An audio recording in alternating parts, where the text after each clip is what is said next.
Eh, entonces, bueno, mi nombre es Pablo Isla Madariaga. Ahí les puse ahí que Madariaga significa da Pereira.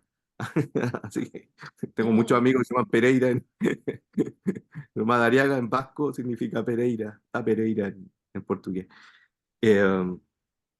Eh, bueno, entonces, eh, estoy muy interesado en estos temas porque yo creo que estamos en un problema en el mundo de los estudios organizacionales. Los estudios organizacionales nacieron como una crítica, ¿no? Una crítica a la administración a mainstream, ¿ah? Una crítica a la organización mainstream. Era como la organización mainstream, los autores como Kuhns, como Chiavenato, uno decía, bueno, pero esto es como muy general, digamos, es muy estereotipado, la administración es un poco más complejo que eso, ¿cierto? Entonces, sin embargo, son trabajos interesantes, digamos, es un trabajo interesante, pero uno decía, bueno, es algo un poco más complejo, digamos. Entonces no pueden ser las cosas tan simples, tan replicables, tan recetas, ¿cierto? Hechas para el norte no pueden ser tan aplicables para el sur, sin contexto, descontextualizadamente.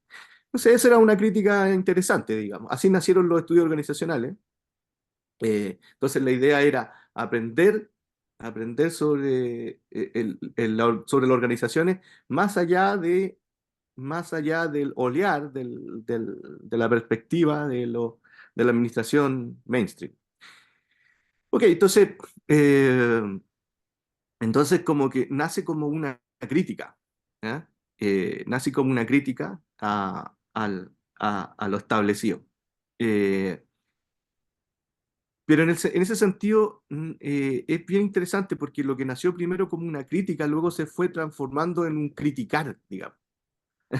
Primero fue una crítica a la administración y después fue un criticar. O sea, dejó de ser crítico en el sentido de poner todo en cuestión, sino que pasó a ser solo críticas, críticas, críticas, críticas de muchas cosas. Entonces, por eso ahí me acordaba de esa canción no sé si es de Elis Regina, pero la que la canta Elis Regina, ¿cierto? Eh, que del tiempo en que yo vivía en Brasil, digamos. Entonces decía, por eso cuidado meu bem, a perigo na esquina, eles venceram, e o sinal está fechado para nós, que somos jovens. Entonces, los estudios organizacionales al principio era una especie de, de, de, de queja, ¿no? Era una queixa, era una queja, y ahí empezaron a surgir muchas voces, ¿cierto? En el sentido de analizar la organización desde otros oleares, ¿cierto? Porque, porque parecía una cosa que se estaba imponiendo, que era la administración mainstream. Hace un tiempo me tocó ir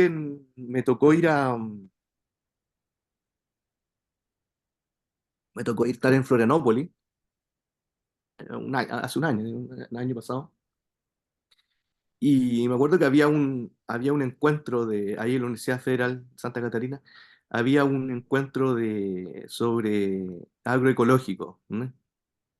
Que es uno de los temas que a mí me interesan acá, porque tiene que ver esto con los grandes desafíos, ¿no? Los grandes desafíos de la humanidad. Por ejemplo, el tema del cambio climático, digamos.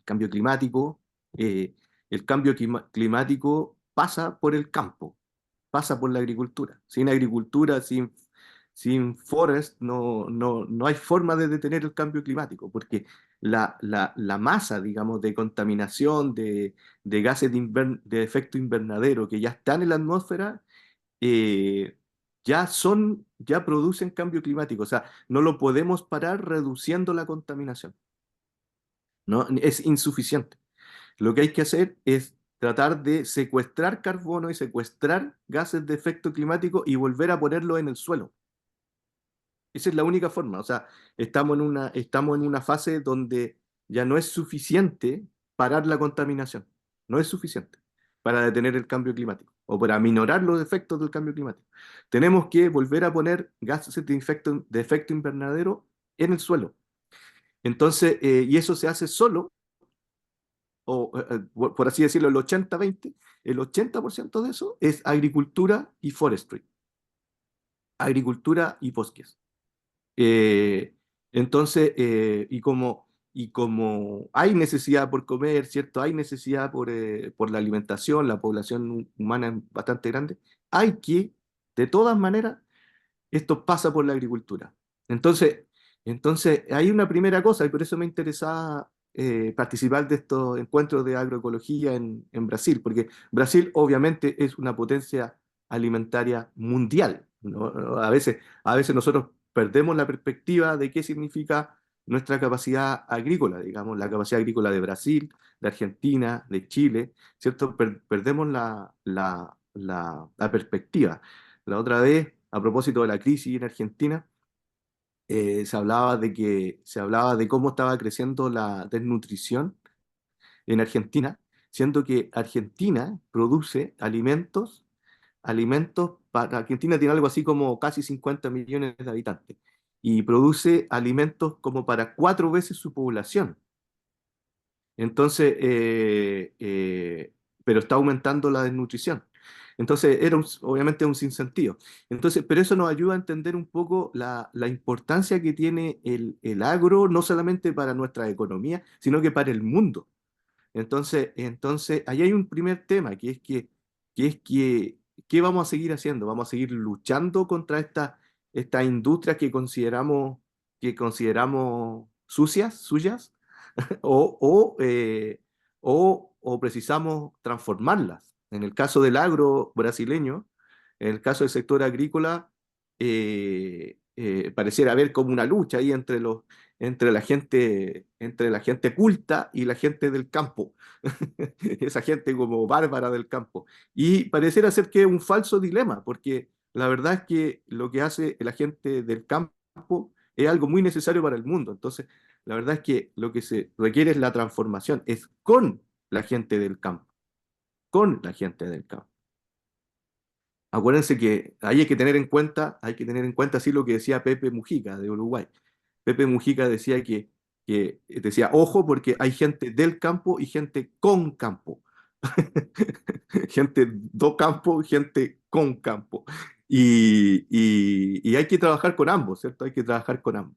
Entonces, bueno, en este escenario, en este encuentro de agroecológico en Florianópolis, se explica, habían estos letreros, ¿cierto? Sobre qué es lo que era lo agroecológico, lo que se quería. Entonces, decía ahí, si tiene racismo, no es agroecología. Sin feminismo, no es agroecología.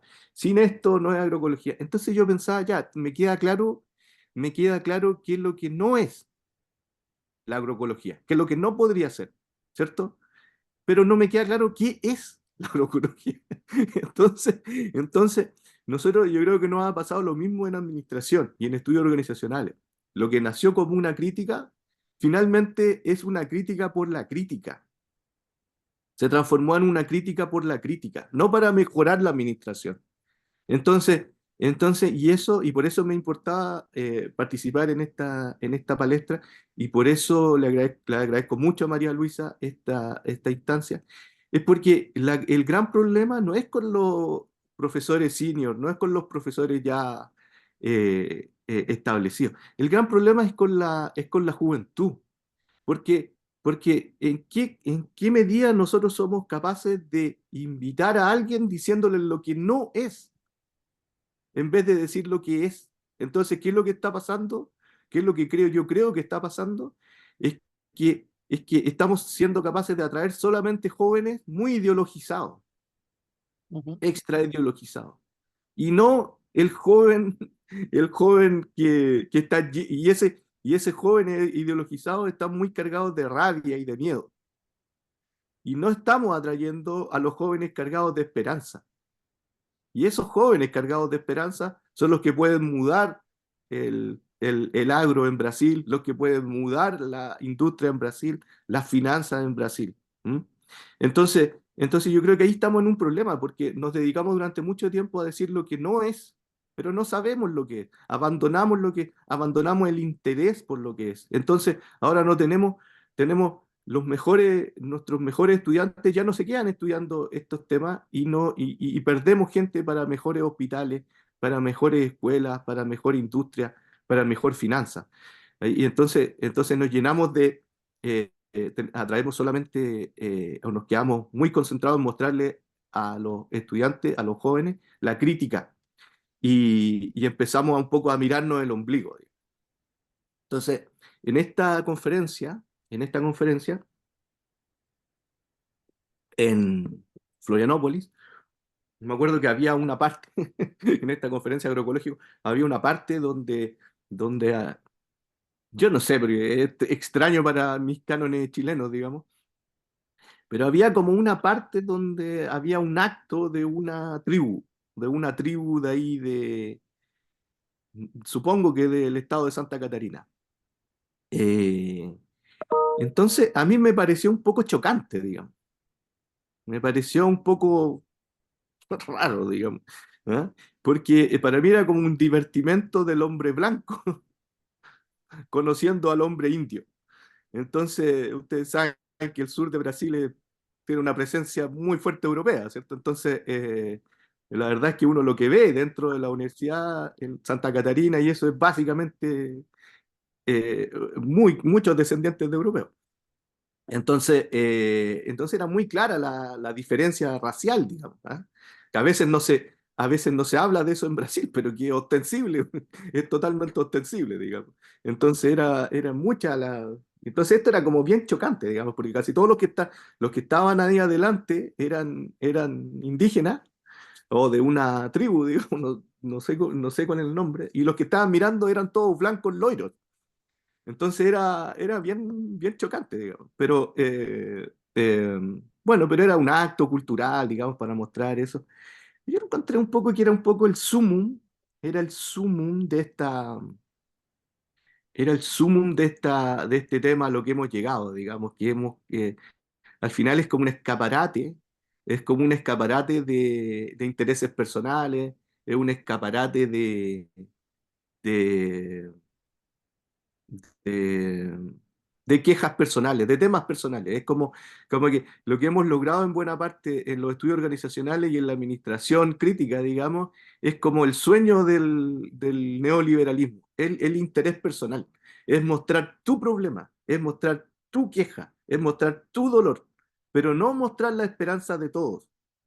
Y en ese sentido, hemos llegado como al máximo, digamos. Hemos como llegado al máximo. Todo es queixa, todo es queixa y somos capaces de mostrar el espectáculo de la queixa, digamos. Pero hemos totalmente abandonado la causa común que era lo que movilizó y lo que hizo los reales cambios durante los años 60, durante los años 70, la vuelta de la democracia durante los años 80. Hemos abandonado eso. Entonces, no somos en ese sentido, hemos dejado de ser interesantes, digamos, para los jóvenes esperanzados, sino que montado como una especie, y también con nuestras revistas, etcétera, como mostrado como quién muestra más miseria, digamos, quién muestra más problemas, quién muestra más tu interés, tu mostrar tu tema personal, tu dolor personal. Pero hemos abandonado las causas. Entonces, como que nos hemos conformado con la crítica y con mostrar la crítica, con el espectáculo de la crítica. Entonces, eso me causa me, desde algún tiempo me causa problemas, digamos, porque yo creo que sobre todo la invitación a los jóvenes tiene que ser es una causa común y optimista, digamos. Como decía Elis Regina, para abrazarse o irmão e beijar sua menina, na rua é que se fez o seu braço, o seu lábio e a sua voz. O sea, no puede ser solo crítica, no puede ser solo esto. Esto es, esto es caput mundi, digamos. Esto es el final. No puede ser solo eso, tiene que ser esperanzadora, tiene que ser mostrar que las cosas sí se pueden cambiar. Entonces los estudios organizacionales no pueden ser solo críticas, porque finalmente terminan siendo un espectáculo, el espectáculo de qué es lo que a ti personalmente te molesta. Te molestan cosas que tienen que ver con la raza, tienen que ver con el machismo, tienen que ver tienen que ver con la pobreza, tienen que ver con la contaminación, etcétera. ¿Qué es lo que a ti particularmente a ti como individuo te molesta? No puede ser lo único, tiene que ser puesto en perspectiva de futuro, en perspectiva optimista. Tiene que ser una invitación, porque si no, como lo decía una gran profesora hace un tiempo ahí en el sur de Brasil, eh, como decía ella, lo que nos está pasando es que de repente estamos encontrando más alumnos con más humanidad y mucha más humanidad en los estudiantes que siguen finanzas o siguen logística. Estamos llenos de buenos alumnos con mucha más humanidad a veces que alumnos que siguen el tema de estudio organizacional o que siguen personas, etcétera. ¿Por qué? Porque finalmente son menos egoístas. Finalmente, hay gente que está por grandes temas y nosotros estamos presentándole a nuestros alumnos solamente una parte pesimista del mundo. Y esa forma pesimista siempre termina solamente en el espectáculo de mostrar tu miseria individual, tus intereses individuales, tus dolores individuales, y no una cosa común. Entonces yo creo que hay que retomar eso. Aquí les pongo como ejemplo, esta es una canción en castellano también, está en castellano, Joan Bautista Humet, y, y que esta es una canción que se puso de moda en el tiempo de la dictadura militar en Chile, en los años 80. La dictadura militar terminó a fines de los 80 en Chile. Y decía, hay que vivir, amigo mío, antes que nada hay que vivir, que ya va siendo frío, hay que burlar ese futuro que empieza a hacerse un muro en ti. Habrá que demoler barreras, crear nuevas maneras y alzar otra verdad, desempolvar viejas creencias que hablaban, en esencia, sobre la simplicidad, darles a nuestros hijos el credo y el hechizo del alba y el rescoldo en el hogar. O sea, dales a nuestros filhos o credo e o feitiço, ou a creencia o feitiço da alba, do amanhecer, y el rescoldo y o kenchi do fogar. Y si aún nos queda algo de tiempo, poner la cara al viento y aventurarnos a soñar. Entonces, me pareció esta canción interesante porque sonaba en las radios de ese tiempo y es que un poco lo que permitió que terminara la dictadura militar en Chile era la esperanza. Era la esperanza de que las cosas podían ser mejor. No era solo la crítica, no era solo que la crítica era obvia, digamos, ¿ah? Que las cosas estaban muy mal, pero lo que permitió que las cosas cambiaran era la esperanza. Ya nadie, las generaciones jóvenes de ese tiempo, que hoy día son mi generación, las generaciones jóvenes de ese tiempo no se vieron llamadas a participar solamente por el escaparate de la crítica, sino que por la esperanza. Entonces, esa esperanza es lo que nosotros estamos dejando de contarle a nuestros alumnos.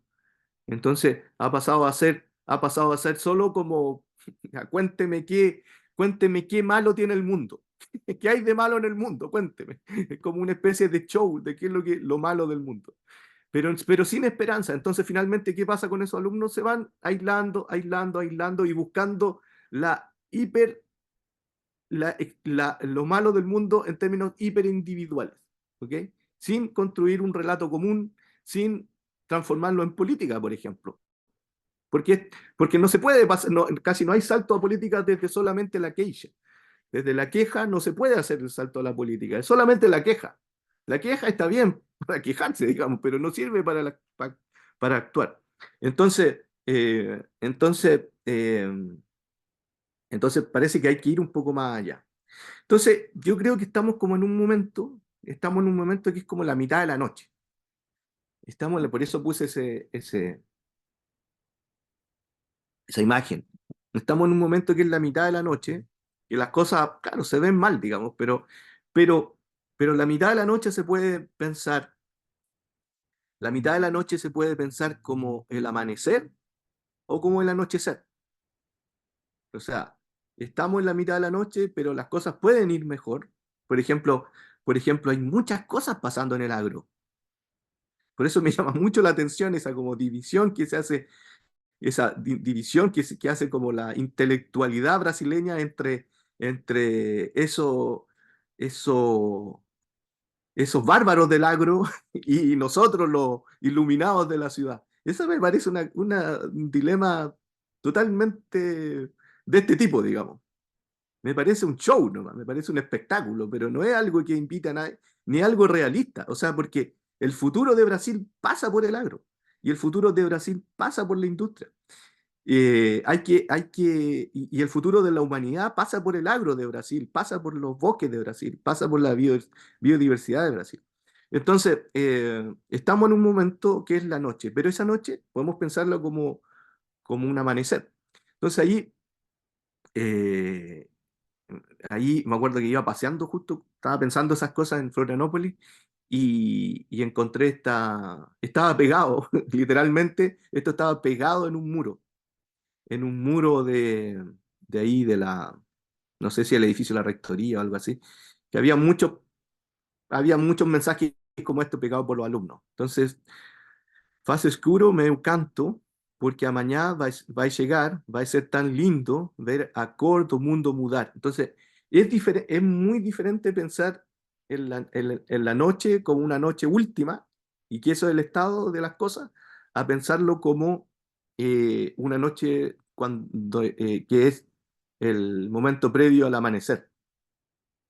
Y yo creo, y yo creo que esto es lo que buscan los estudiantes, el estudiante que hemos dejado de atraer al mundo de la administración, los estudiantes que hemos perdido, digamos, que no estamos hablando de esos estudiantes.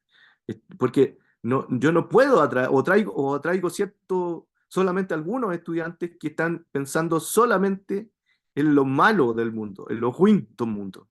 Pero estoy dejando de atraer a los estudiantes que quieren hacer un mundo mejor, que piensan en lo bueno del mundo. Estoy dejando de convocarlo. Fíjense ustedes lo que me ha pasado en las últimas conferencias. Cada vez hay menos meninos jóvenes. Y eso en parte, y eso en parte es porque hemos dejado de convocarlo. Es un, es un, es como un espectáculo para nosotros solamente. Entonces, ¿qué es lo que creo yo?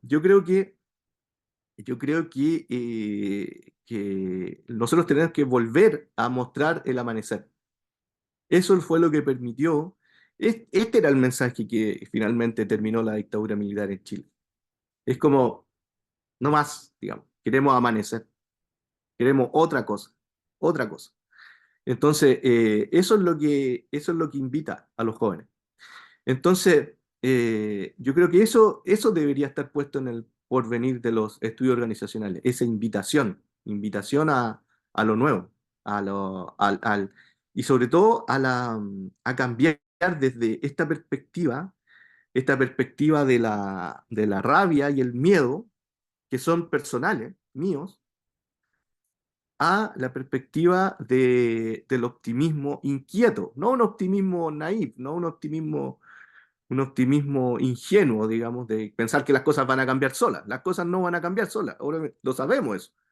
Y sabemos que las cosas van a cambiar solas, si las dejamos cambiar solas, van a cambiar para peor, lo sabemos eso.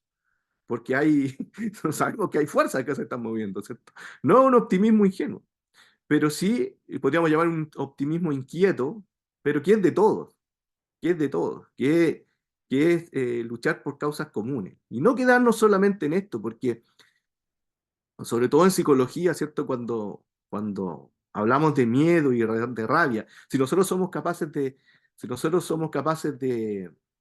solamente capaces de transmitir rabia y miedo, entonces ahí se activa el ego en psicología, se activa el ego, se activa mi rabia, mi miedo. Entonces finalmente terminamos haciendo colecciones interminables de, de, de, de miedo, de rabia, digamos, colecciones interminables de por qué yo soy la persona más afectada, digamos. Porque lo que me interesa a mí es el punto más importante dentro de los afectados del mundo. No tiene final, digamos. No tiene final eso. No podemos seguir tratando de encontrar quién es más víctima que el anterior, digamos. Eso se puede hacer, digamos, también es interesante, pero no es convocante, porque finalmente es muy individualista. Finalmente llama a una causa común, no se, o sea, llama a una causa solamente individual y no a una causa común. ¿Me entienden? Entonces, nosotros hemos dejado de hacer eso, a lo mejor porque estamos demasiado centrados en el miedo y la rabia, demasiado centrado en el miedo y la rabia, y demasiado poco centrado en el optimismo inquieto, podríamos decir, un optimismo inquieto. Por ejemplo, sobre todo en cambio climático, donde Brasil es uno de los... El cambio climático, por así decirlo, el cambio climático, por así decirlo, en términos de secuestro de gases de efecto invernadero, no sé si tenemos clara conciencia, pero pasa por Sudamérica, pasa. O sea, pasa por Sudamérica y pasa por América en general también. También tenemos que abandonar esos dicotomías sur-norte también. Pasa por América en general. ¿Por qué? Porque nosotros tenemos una gran capacidad agrícola. Entonces, entonces, sea lo que sea, no podemos parar el cambio climático, no podemos pararlo deteniendo la contaminación. No lo podemos. En el mejor de los escenarios podríamos detener la contaminación, ¿cierto? En el mejor de los escenarios. Pero no es suficiente. O sea, hay planes para el 2050 terminar con la contaminación de gases de efecto invernadero. Puede que se logre. Aunque se lograra, no es suficiente. Porque los gases de efecto invernadero que están afuera ya son irreversibles, digamos, son demasiados para no continuar, digamos, afectando la crisis climática. Y eso va a seguir aconteciendo en Brasil, en Chile y en todo el mundo. Entonces, lo que tenemos que hacer ahora es un gran esfuerzo por la agricultura regenerativa, ¿cierto? Por regenerar, que es secuestrar gases de efecto invernadero y ponerlo en el piso, en el suelo. Entonces, ahí yo creo que tenemos que volver a mirar a temas comunes, digamos, tenemos que volver a apuntar hacia esfuerzos comunes. Entonces, por ejemplo, en el caso, ya se está investigando que en el caso de Estados Unidos, por ejemplo, si yo le meto le meto miedo, si usted da miedo en la gente, y rabia con respecto a la contaminación ambiental, eso se transforma en miedo y rabia, pero muy poco en acción, muy poco en acción. O sea, el miedo y la rabia se transforma en miedo y rabia, digamos. Los mensajes de miedo y rabia son individuales, pero no se transforman en acción. Ya incluso la investigación está arrojando luces bien interesantes en esta materia. Cuando se transforma en acción es cuando yo les muestro un optimismo, cuando yo les muestro que las cosas pueden cambiar y sí se puede hacer algo por cambiar, y que un trayecto de muchos kilómetros empieza por un paso. Cuando le muestro eso, la gente da un paso. Pero si lo muestro solo miedo y rabia, termina en protesta en la calle, termina en nada, digamos, termina en algo que no se traduce en nada, ¿ok? Pero en este caso, en el caso del optimismo, sí se transforma en algo, sí se transforma en que la gente deja de hacer algo o comienza a hacer algo, o comienza a compostar, o comienza a hacer cosas que permiten secuestrar carbón, por ejemplo. Entonces, eso debe ser lo que yo quería contarles hoy día. Estoy aquí, les saludo. Esto es lo que se ve desde mi ventana, Santiago. Estamos bastante fríos. Eh, y, eh, y bueno, y quedo abierto a cualquier consulta. Le agradezco de nuevo la invitación y, y sobre todo también quería decirle a los alumnos, a los estudiantes, que busquen que busquen también su bandera, digamos. Yo creo que, que no, no, no, no, no. las banderas no pueden ser las mismas que los años 70, los años 60, digamos, las banderas van cambiando, pero sí tienen que ser banderas comunes. No puede ser la bandera de diferenciación. La diferenciación no basta, porque no es un mensaje, no es un mensaje que sea, no es un mensaje que sea común ni que sea llamativo, digamos. Y por eso a lo mejor podemos observar en todo el mundo que cómo están subiendo, digamos, aumentando ciertas corrientes, digamos, de política que a lo mejor no nos parecen tan correctas, digamos, pero que sí llaman a una acción común, llaman a algo común, digamos, y vencer esto de la hipercrítica, de la hipervictimización. Yo creo que la fase de buscar quién es más víctima que quién no estuvo malo, digamos, pero ya, digamos, yo creo que ya tocó techo, digamos, ya no da más frutos. Entonces, tenemos que transformar eso en optimismo, en un lenguaje común, en una causa común, y que permita que los estudiantes vuelvan a reencantarse con la administración. A través de los estudios organizacionales vuelvan a reencantarse, vuelvan a estar interesados en algo común y no solamente en la cosa hiperindividual.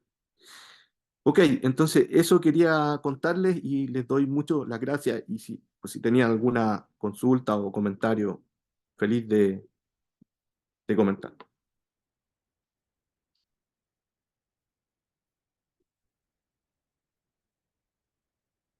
No te escucho, no se escucha, María Luisa. Obrigada, Pablo, né? Muito obrigada pela provocação, né?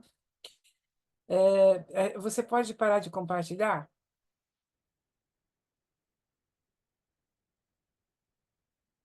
Pronto. Vamos passar para as perguntas, mas eu queria colocar uma pergunta, uma questão, e temos alguns minutos, e como a gente tem minutos de intervalo também, tá? Que a gente previu já 15 minutos de intervalo para ter uma folga para respirar, né?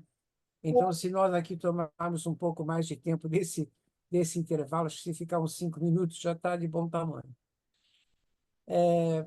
Pablo, vou te dizer como é que eu estou me sentindo. Você entende bem eu falando português? Sí, Sim. bien. Estou me sentindo com a respiração presa. Tá? E por quê? E por quê? Porque nos vejo em estudos organizacionais e em administração paralisados. Paralisados. É como se nós estivéssemos na academia, cada um interessado nos artigos que publica, tá? Na sua sobrevivência dentro do programa, dentro da escola, dentro do curso, tá? E o mundo rodando lá fora, e nós olhando para esse mundo com lentes antigas. Por isso estou sem respiração, porque você colocou o dedo na ferida. Entendes o que falo? Entendes? Sí, totalmente. Ok. Então, veja. Nós estamos numa situação, como você trouxe lá no início, a questão da tecnologia, depois das mudanças climáticas. Eu disse isso outro dia numa conferência, como se a gente viesse andando, andando, andando, e de repente nós chegamos na beira de um abismo, né? E eu olho para lá, certo? E não sei como continuar, né? E nós continuamos, as organizações estão mudando, elas estão mudando do jeito que conseguem, os gestores das organizações, tá? que têm uma mentalidade bem moderna, né? Estão tentando se adaptar ao que vem. Esse é meu entendimento. Mas com pressupostos muito antigos. E nós, de estudos organizacionais, com outros pressupostos antigos. A teoria crítica nos enclausurou, nós nos enclausuramos na teoria crítica, nós nos enclausuramos nas abordagens pós-modernas, fincamos a nossa trincheira, tá? Ou então, em estudos organizacionais, essencialmente mais teoria crítica e abordagens pós-modernas.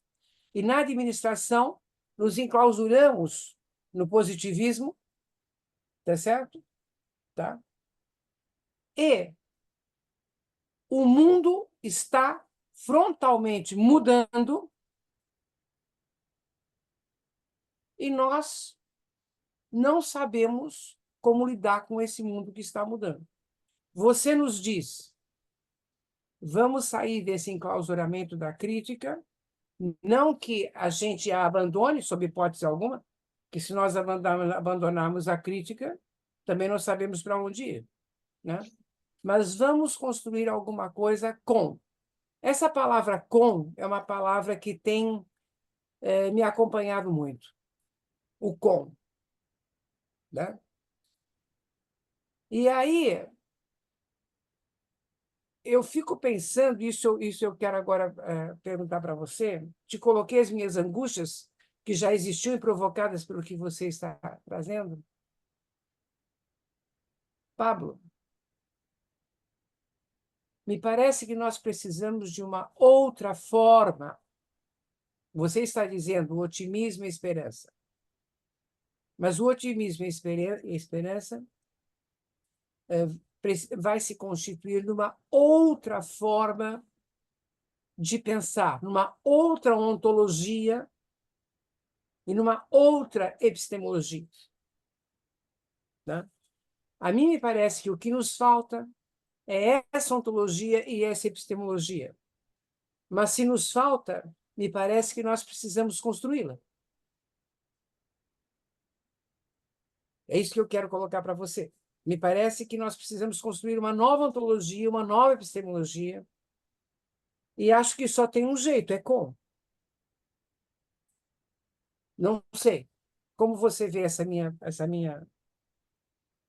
Eu creio que em português vocês têm o com, que é uma palavra, con em castelhano, e você tem uma outra palavra maravilhosa que é jeito. Eu não sei, eu só existe em português. E que eu não sei se é uma ontologia, se é uma epistemologia, é um jeito de fazer as coisas, eh, transmitir, de transmitir uma, transmitir uma ideia. Por exemplo, quando você, o sea, algo ao alcance dos acadêmicos, não?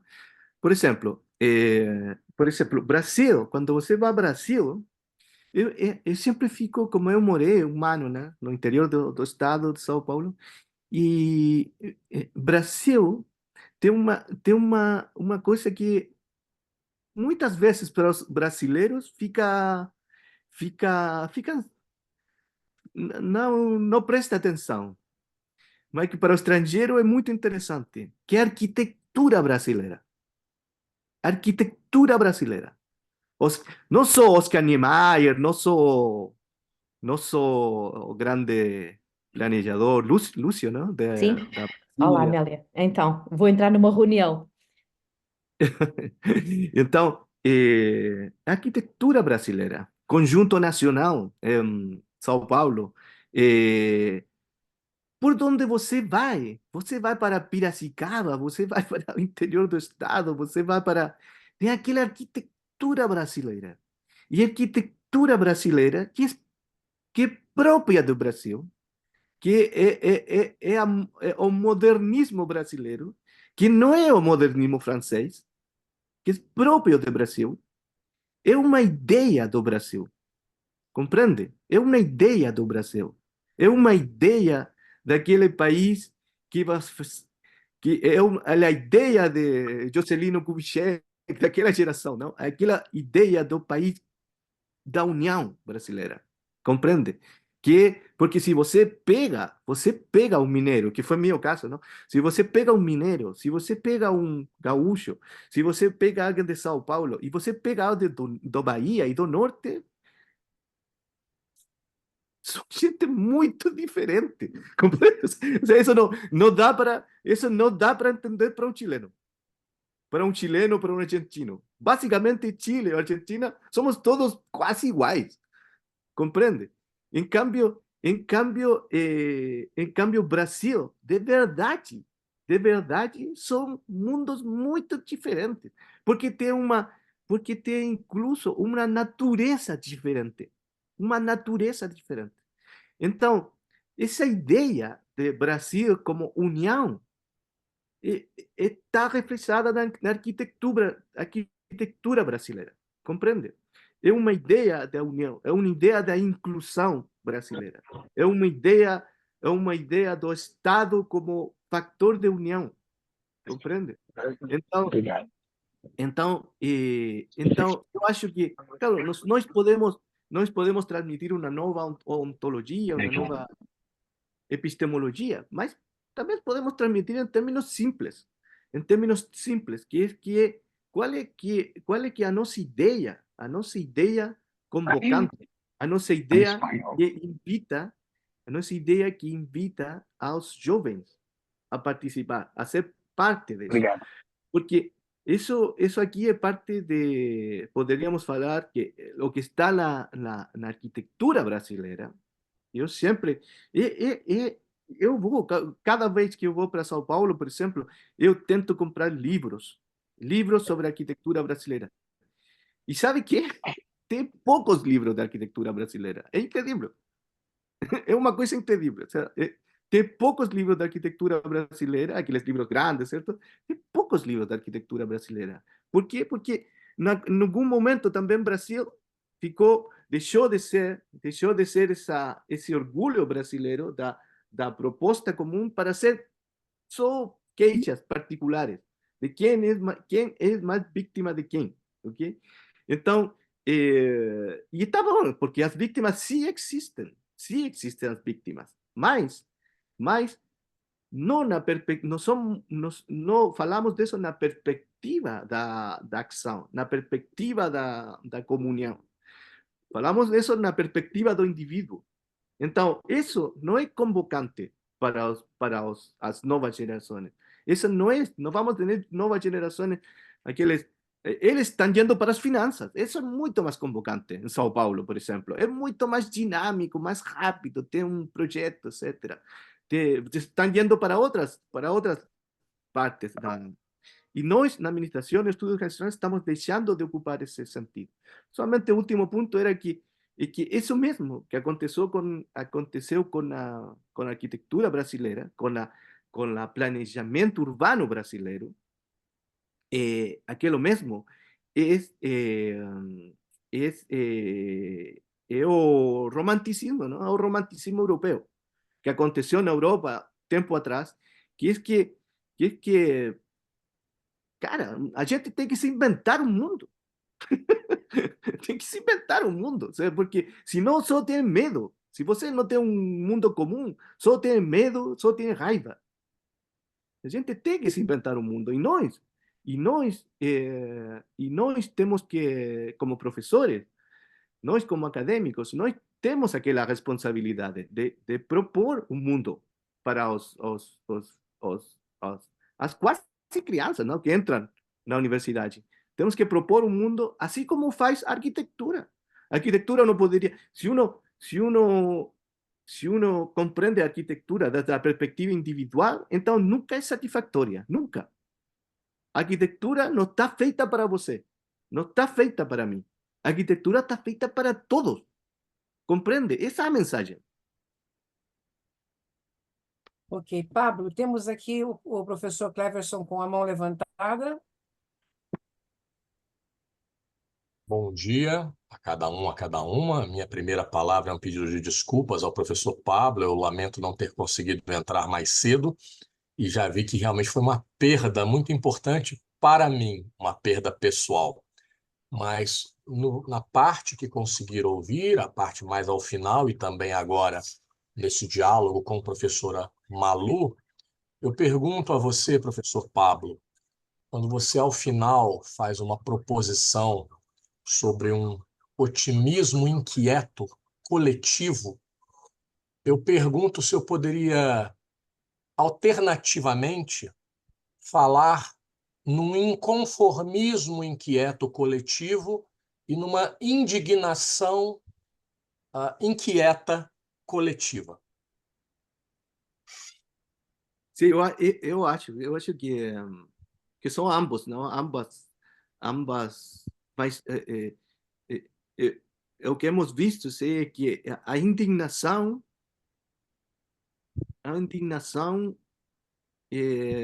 só a indignação não gera ação coletiva. Então, tem que ser acompanhado do otimismo inquieto coletivo, porque porque senão só vai num escaparate, certo? Um mostrário de, de crítica. E nesse sentido, eu acho que estamos em deuda. Eu acho que é muito interessante, porque é muito interessante, agora que eu estou metido nessas coisas de direito, psicologia, é muito interessante que, que na perspectiva do medo, na perspectiva do medo, da raiva, a reação individual não é precisamente a procura dos outros. Na perspectiva do medo e da raiva, não é precisamente o cuidado dos outros. Tem alguns estudos, por exemplo, sobre sustentabilidade, que no caso do Brasil e do Chile são coisas muito, muito importantes, certo? A relação com a natureza, certo? O desenvolvimento econômico com a natureza, etc. Então, tem alguns estudos que depois eu posso compartilhar, e que eles mostram, sim, eles estudam a cuidado do econômico, o cuidado da pessoal, perdão, o cuidado pessoal, estudam o cuidado dos outros e o cuidado da natureza, ok? Cuidado pessoal, cuidado dos outros, cuidado da natureza. E você sabe, eu fui o revisor daquele trabalho, que já está publicado, não? Já é público. Eu fui o revisor, mas para minha surpresa, só se relacionava com uma amostra muito grande cuidado pessoal com cuidado da natureza. Não tem relação significativa com cuidado dos outros. Então, na perspectiva do medo, na perspectiva na perspectiva do medo, na perspectiva da raiva, não termina em ação coletiva. Ou seja, você se vai salvar você vai salvar você, vai salvar, na melhor em meu caso, certo? Vou salvar eu, vou salvar minha família e vou salvar minha natureza. Minha natureza. Compreende, né? Então, mas eu não vou salvar os outros. Na perspectiva do medo e da raiva. Então, isso é muito interessante. Isso é muito interessante, porque tem outros estudos que mostram que da ação, na perspectiva do optimismo inquieto, você falou umas palavras muito melhores em português, não era? Como eram? Perdão. Eu disse do inconformismo e da indignação. El confort- Também, não é? Também na perspectiva, não é, de ação. Não é? Sempre uma Exacto. perspectiva de ação. Que na perspectiva daquela ação, desse optimismo inquieto, então isso gera ação coletiva. A perspectiva do medo e da raiva não gera ação coletiva no sentido de mudar as coisas. Então é muito interessante, porque quando eu vou aquelas eh, universidades brasileiras, certo? Aquelas brasileiras tem muita recurso de jovens querendo ser parte de uma coisa grande. Eles querem ser parte daquela coisa grande. E também tem muitos estudos que falam de que os jovens e os velhos querem ser parte de uma coisa grande. Compreende? São altruístas. Os jovens e os velhos são altruístas. São mais altruístas, poderíamos falar. Então, é muito interessante, porque estamos, na perspectiva dos jovens, estamos deixando de mostrar um caminho altruísta para os jovens. Toda aquela força que eles têm nas universidades, toda aquela força nova que eles têm, é uma força que talvez se está manifestando de uma outra forma. Também não, talvez no empreendedorismo em Brasil seja bem-vindo, talvez de umas outras formas, mas nosso campo estamos deixando de convocar aqueles jovens. Por isso que eu fazia aquele ponto sobre arquitetura, sobre essa grande, magnífica arquitetura brasileira, porque a arquitetura brasileira não é a resposta para você, é a resposta para todos. Esse caminho convocante da arquitetura é que nós estamos deixando de fazer nas universidades. Ok. Tem alguém que gostaria de fazer mais alguma pergunta? A gente tem aí um minutinho, 2 minutinhos. Professor, eu queria fazer um comentário. Eu sou Nancy Pinilla. Eu só queria complementar essa sua colocação, que dice que yo no soy de aquí, pero también soy de aquí, porque yo viví mucho tiempo. Y entiendo lo que usted acaba de decir con respecto a la cuestión de que tanto los jóvenes cuanto los adultos y maduros brasileros les gusta emprender en cosas grandes y se sienten grandes para emprender. Y yo lo entiendo muy fácil porque el brasilero es megalomaníaco. Y no lo digo en forma peyorativa, lo digo en forma positiva, porque él se siente grande. Y para que sea él se siente grande, yo lo puedo comparar con las culturas latinoamericanas, de peruanos, ecuatorianos, colombianos, uruguayos e incluso argentinos. Para el Brasil todo es grande, inclusive las ideas, y cuando se tratan de proyectos de emprendedorismo son grandes. Ellos no quieren cosas pequeñas, quieren cosas grandes. Y Brasil es así, gigante por la propia naturaleza.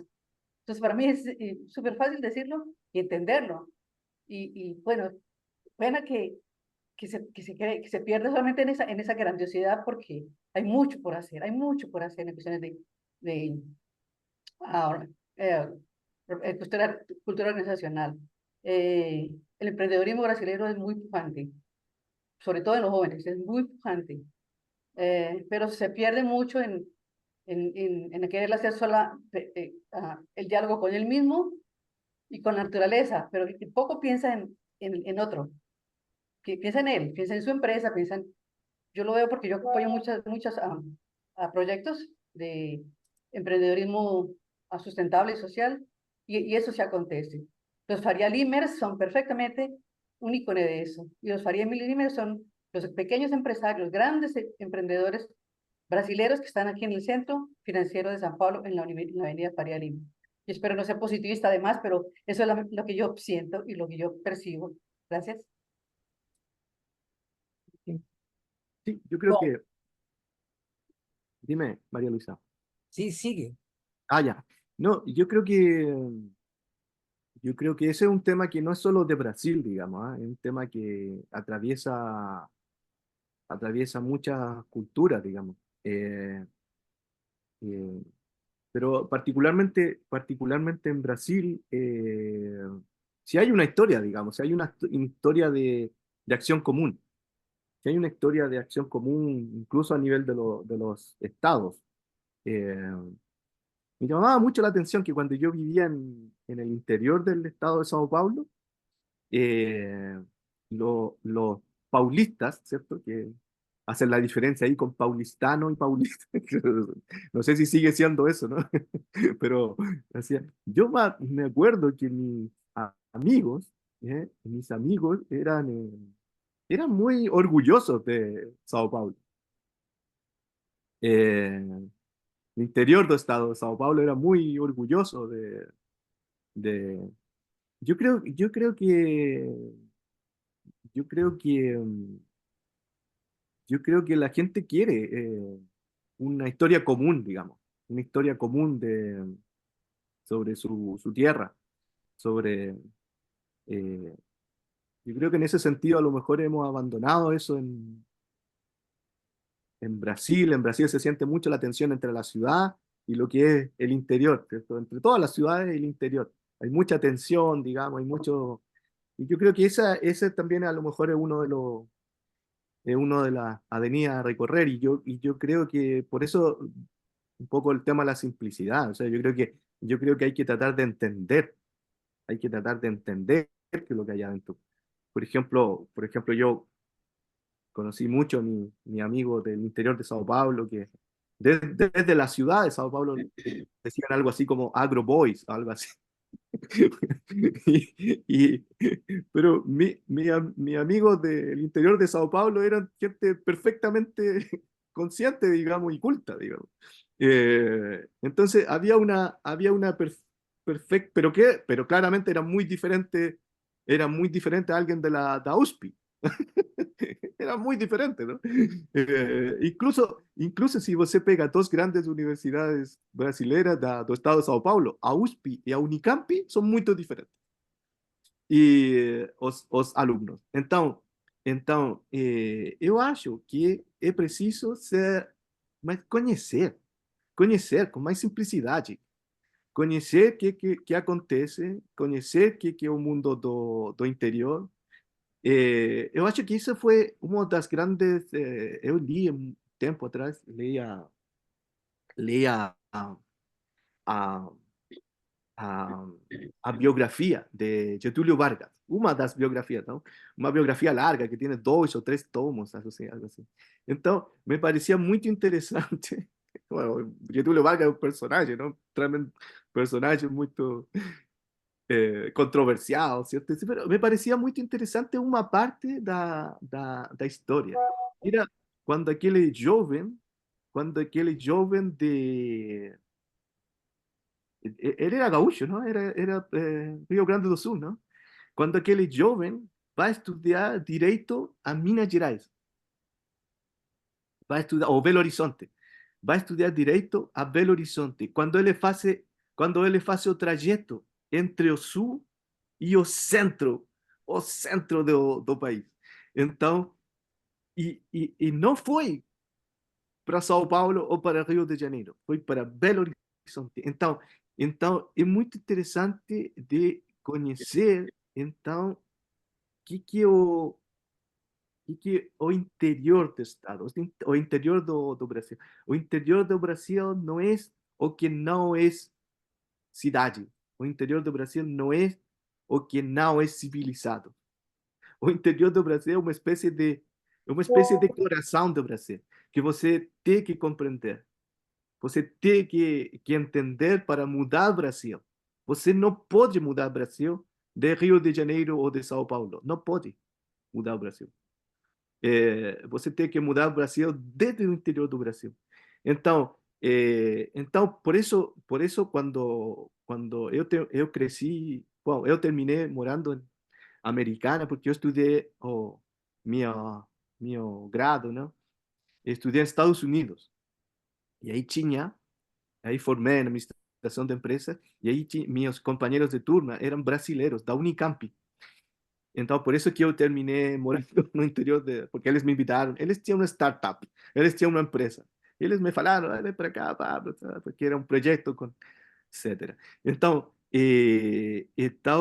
com eles, eu aprendi que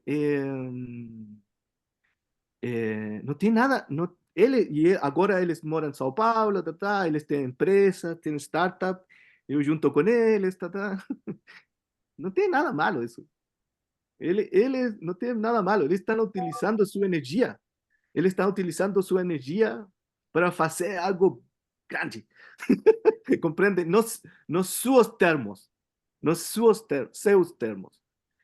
O problema, o problema, o problema é que estamos oferecendo nós para os nossos alunos de fazer algo grande, nos nossos termos, compreende? Então, não é uma dicotomia, não é uma dicotomia, a dicotomia não é USP versus startups, Faria Limers, não é dicotomia. A dicotomia não é USP versus agronegócios, não é a dicotomia. Essa não é essa foi a dicotomia. Essa não é a dicotomia agora. A dicotomia agora é Brasil, Brasil é um universo complexo. É um universo complexo onde tem diferentes manifestações. O negócio, o jeito, o negócio, como vamos fazer o jeito de oferecer algo grande para nossos estudantes, nossos jovens? Uma administração que é grande, uma administração de um país que é grande, como a arquitetura, algo grande para eles. Então, isso não pode ser só medo e raiva. Não pode ser só medo e raiva. Já sabemos que isso não termina, já intentamos isso. Já intentamos isso. Agora, eu acho que temos que oferecer um optimismo. Naquele tempo, na ditadura chilena, optimismo permitiu que confluíra o centro e a esquerda. Eu não sou de esquerda. E naquele tempo estávamos todos juntos. Por quê? Porque estamos todos juntos contra a morte. Todos juntos contra a morte. Todos. Também a centro-direita. Todos. E eu também a direita. Não sei se isso já é.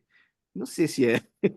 Não sei se são categorias úteis agora. Eu acho que estavam todos jovens, esquerda, direita, centro, estavam todos jovens contra a morte.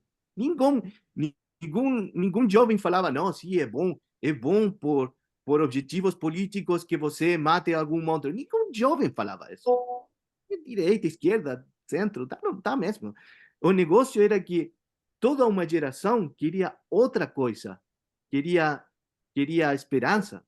E isso permitiu, finais dos 80, a ditadura militar, que foi extremamente cruel no Chile e muito forte, sumiu, desvaneceu.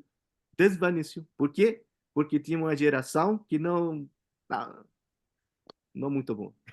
não estava em condições de seguir lutando por isso, ou nem siquiera soportando isso. E isso é o que eu acho que nós temos que fazer na Latinoamérica e em Brasil, é mostrar para as novas gerações um caminho, um roteiro de esperança mais ativo, um roteiro de esperança não ingênuo.